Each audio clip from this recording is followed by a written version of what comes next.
Sa pool sa CCTV camera ang aktwal na pagbaril ng isang traffic enforcer sa Barangay Poblacion 1, Midsayap North, Cotabato. Kinilala sa ulat ng pulisya ang biktima na si Julius Lahot, 43 anyos, miyembro ng Traffic Management Unit at residente ng Barangay Kiwanan, Midsayap. Ayon sa ulat ng Midsayap PNP, nakatayo lamang si Lahot sa labas ng isang panaderya nang lapitan siya ng isang hindi pa nakikilalang sospek at pagbabarilin. Makikita sa kuha ng CCTV ang paglapit ng sospek sa biktima bago isinagawa ang pamamaril.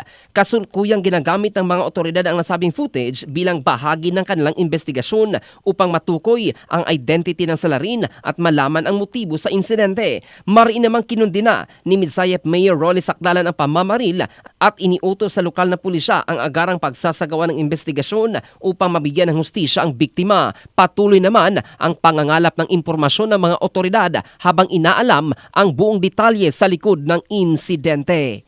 In the heart of changing lives, ito si Jofel Candado ng Brigada News Philippines, the Music and News Authority.